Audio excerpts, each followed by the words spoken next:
Beyond our crisis of standards. Back to Shakespeare.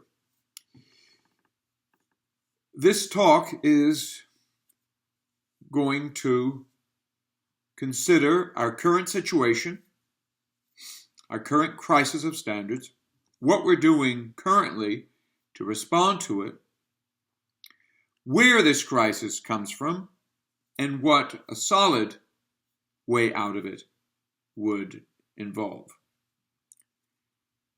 First of all, where do we stand? We face a crisis. Crisis of standards. Who are you to say? There is no crisis, so what is there? It's just what it is. So what is there? Well, it's all relative. It's your perspective, my perspective. We have to integrate all these perspectives, and we're all going to do just fine. If we all just work together towards a better world. What do you mean by better? Well, better integration, acceptance, openness. All right. Well, if you just scratch the surface of this rhetoric, you find out what is actually going on. Faced with a dire crisis of standards, we accept none other than what? The machine. Faced with a crisis of standards, we accept the machine as providing a solution, provisional, who knows, solution to our crisis. The machine will manage us, our lives. What do we have to do in exchange for the security that the machine grants us? We are to work toward the consolidation of the machine. What is meant here by the machine? A technocratic regime in which all urgent problems, even all important problems, are mechanically defined, structured. The approach that we have to problems is mechanical, mechanistic. All right. Let us consider, to give an example, what schools do today. High schools, as a curriculum, emphasize two poles: technical instruction and empathy. Empathy is a big thing today. Kindness, empathy. They actually even have modules which train the young to kindness and empathy. What for? Well, because only with kindness and empathy can we all integrate into the mechanical society. Can we all participate without fighting, right, in the consolidation of technocracy? All right. Empathy, kindness. Let us all be kind. What for? Again, for integration in the machine. But what about virtue and justice, truth? That's all fine, as long as they serve the interests of the machine. The machine cannot be questioned. You can question your father. You cannot question the machine. There's nothing to be questioned there. It's what it is. It's raw ficticity. It's power. And we serve this power as our new and ultimate consummate God. This is what they're teaching in school. We are broken machines. We're all broken. So we have no access to divine wisdom. Of course not. We're all broken.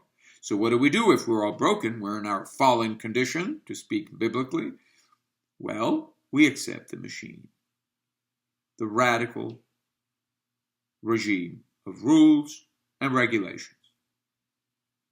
Who is the author? Well, we're all the authors by working towards its consolidation. This machine does not come from God, from nature. No.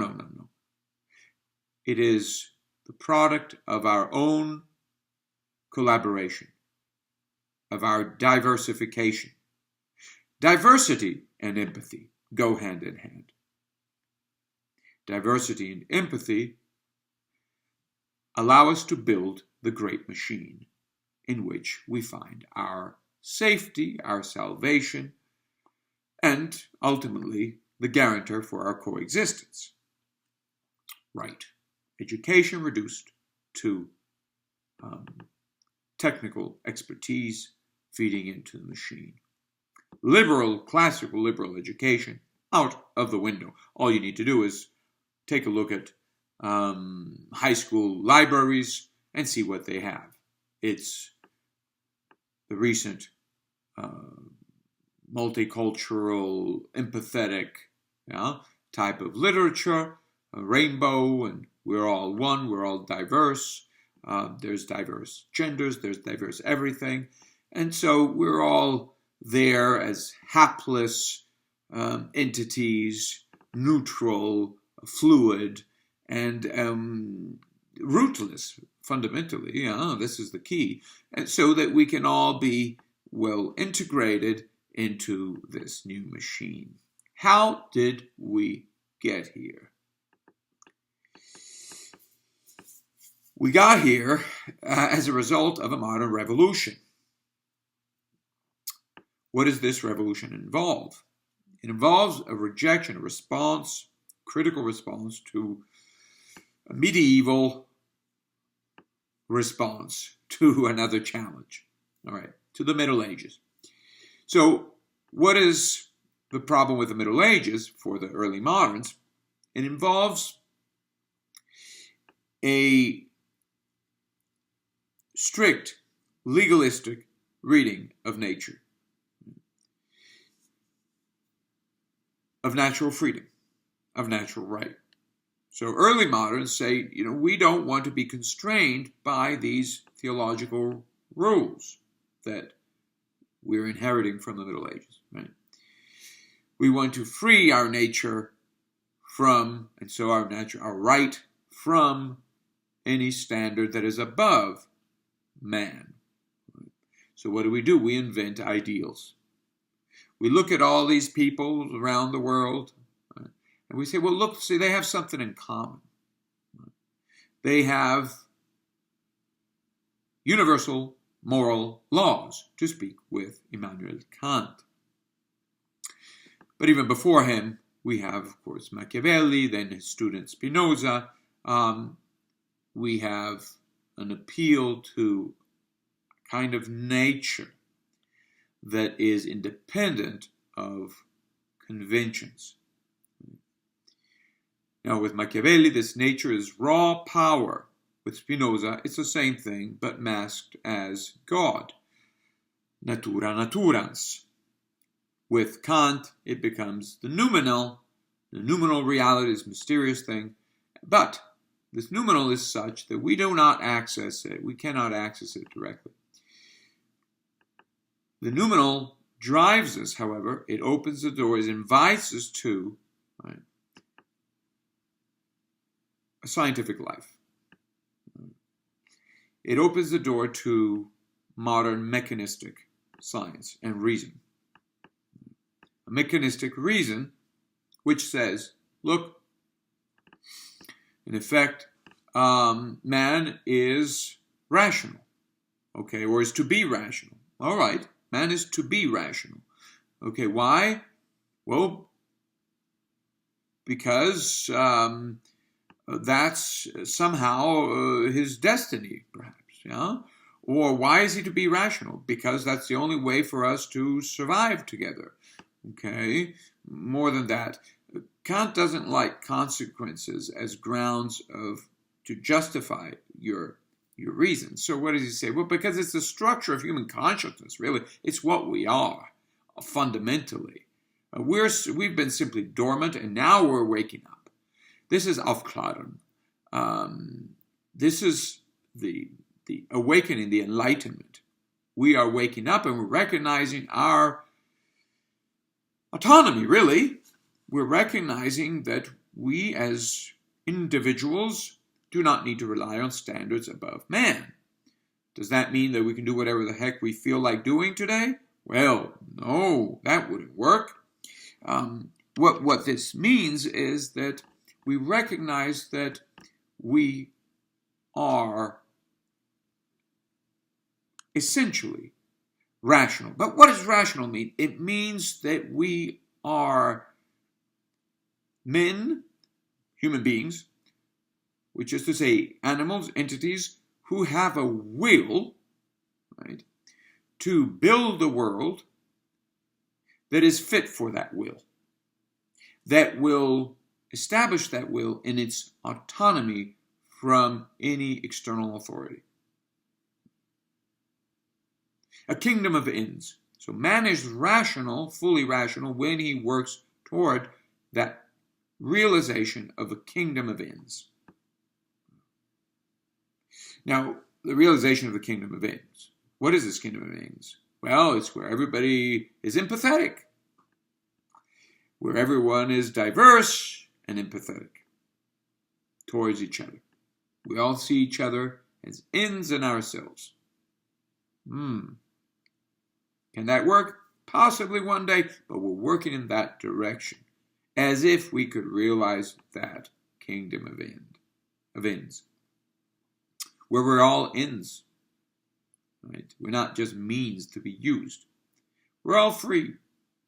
We work towards that realm of freedom, to speak with Marx.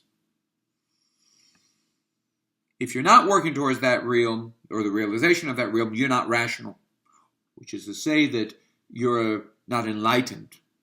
You're potentially rational, or your reason is not developed. You are barbaric. You're a troglodyte, perhaps even. You're not enlightened. Right? Those who are working towards the establishment of a rational society are rational. But wait a second. What do you mean by rational society, ultimately? It means a society in which we are no longer, again, subject to higher standards, to a higher authority, an authority higher than man. We're completely free. But free for what? Free to express our freedom, ultimately. But this would be in the kingdom of ends. For the time being, we're still stuck with building that world, that regime, really, that realm that fosters and guarantees our freedom to be, as recently an ideologue has stated in an interview with Oprah, or whatever her name is. He says, well, this is the American way. We need to be free to be. Okay. As crazy as that may sound, as childish and silly as that might sound, it is really part and parcel of the whole modern project, which is to say, end up in the kingdom of ends, where we can all just be.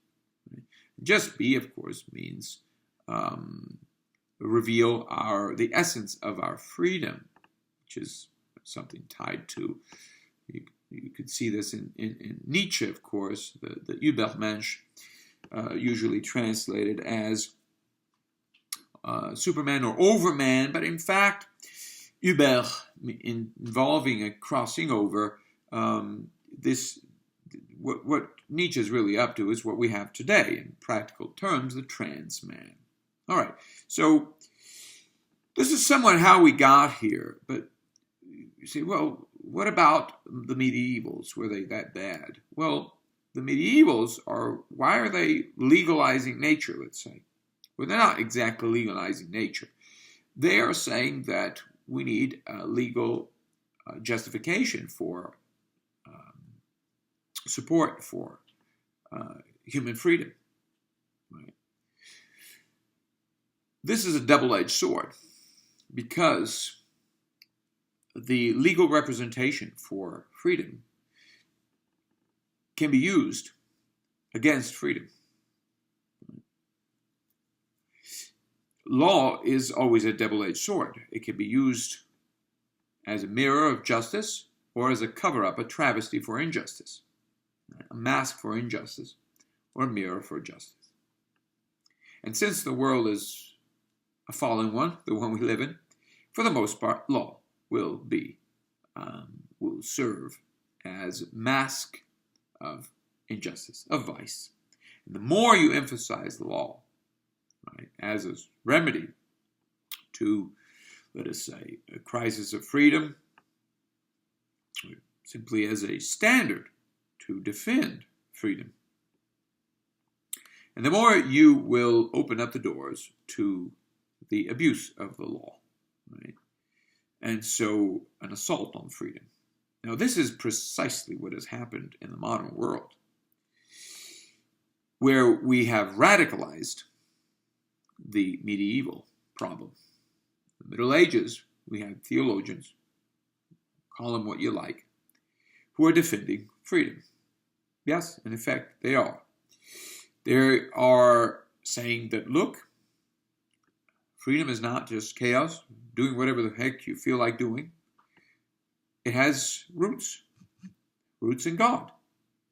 How do we show this? We show this, well, in a strict manner. So they have a strict way of speaking and of relating our freedom to divine freedom.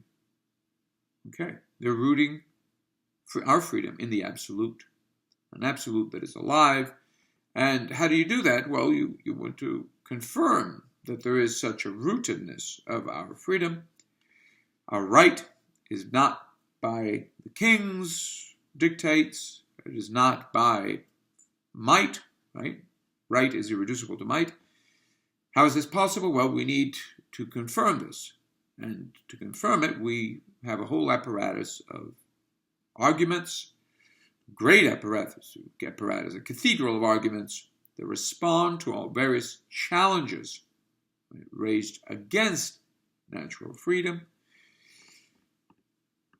And ultimately, this apparatus of arguments opens up the door to, appeals to regulations, rules, but ultimately these are forestalled or limited by openness to the otherworldly, to divine transcendence. And this is where we have a serious limit on what law can achieve in the Middle Ages. And therefore, a limit on the damage that it can cause. In the modern world, we get rid of that limit. We get rid of it with secularism. We're no longer in need of being open to another world because we're building the other world here and now. Well, if you consider, however, you say, well, Kant appeals to universal moral laws, which are really abstractions. These leave space for a kind of transcendence. This transcendence, however, is not the same as what you have in the Middle Ages, or in the ancient world for that matter. It is the transcendence offered by aesthetic contemplation. Direct experience of the sublime, of the supersweet, so you have this new poetry, really, of which opens the door to romanticism. Obviously, if only via Rousseau. And so, religion of feelings. The religion of feelings, inaugurated by Kant, is today what we call empathy, really. Kindness and empathy. So all of our religions have become religions of kindness and empathy. They cherish kindness and empathy. Why? And schools do too. Why? Because, of course, we are broken machines that have to be integrated in the great machine of the state or the open society. So, more or less, this is what happened. What about before the Middle Ages? Well, nature and natural right have always been exposed to challenges. The Middle Ages are fully aware that in the pagan world, philosophy and the philosophical investigations, the philosophical life, natural freedom, which it ultimately incarnates, were under siege, very often challenged by bigots, by superstitions, false gods, right? Uncertain gods. So you replace the false gods with a true God that vouches for our natural freedom and the dignity of man. That's all very great. But then how do you establish this link? And you do this, of course, in legalistic terms, with strict arguments. Now, these can be manipulated again and can be used against freedom. So there is no real solution here or elsewhere. What do? Stick to the pagan gods? Well, they were used against philosophy, against natural freedom. They were a mess, always changing, like the moon. What about the Christian sun? That doesn't change. It's there, bright. Well, it too, however, so far, that you need to account for the disparity between Earth and the sun. And so you need, again, an apparatus that can be used against freedom. It can be crippling for freedom. And that's where the moderns come in, and they say, well, no, that's not good. We need complete freedom, independent of this old apparatus, which can be brought into question by the nominalists, for example. These are empty words. They say you're talking about things without a thing. You're talking about nothing. Well, all right. This is where we come to Shakespeare. Shakespeare is a representative of Renaissance tradition in poetic life. And let us just consider here in a few words, a few terms, somewhat elusive, suggestive terms, that the play Romeo and Juliet. Our play has precursors, as it were, but let us consider a key message in Romeo and Juliet. Romeo is the lover, Juliet is the beloved form, the muse for the poet.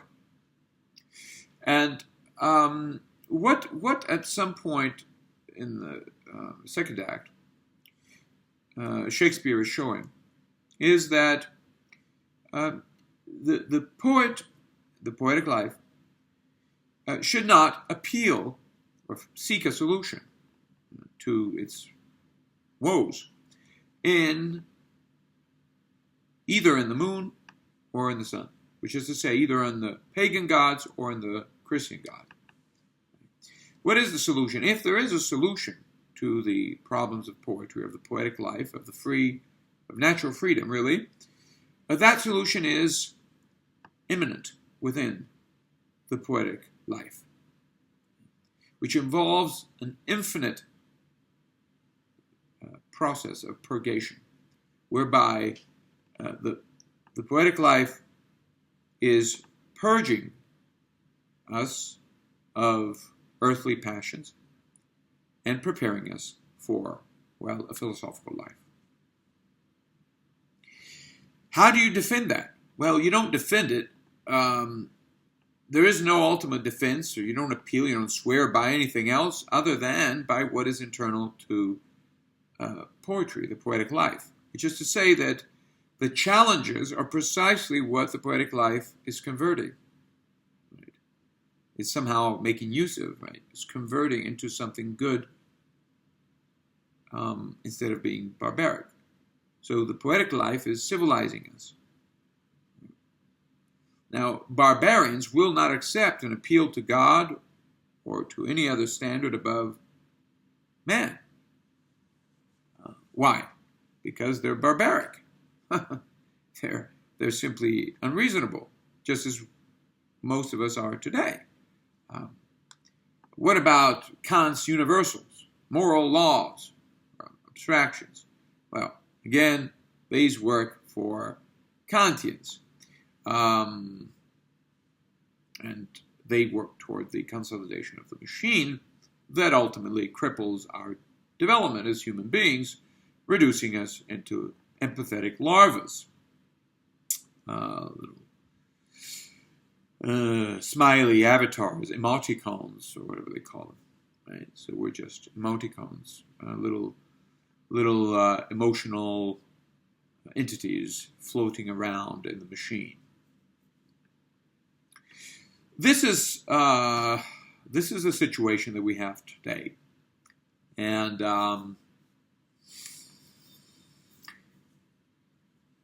we saw how we got there, how we got here, and an alternative. Shakespeare's alternative, in effect, is a classical, ancient classical alternative. It's the Platonic, Socratic alternative. And of course, we have rejected that alternative in the name of the machine. We're frustrated, and the schools do this for us too, and they prepare us since our earliest years, infancy. They prepare us for the empathetic life, turning us into empathetic larvas, fed into the machine. And we have this double life, therefore, right? We have this life of feelings, which ultimately amount to submissiveness. We are submitted empathetically to the rule of the machine. We have a regime that is represented by experts. Right? The appeal is to experts. If there is any kind of difficulty, you go to the experts, and you remain empathetic. Whatever the experts determine is good for the machine. If whatever is good for the machine is necessarily good for everyone, as long as we all remain empathetic larvas.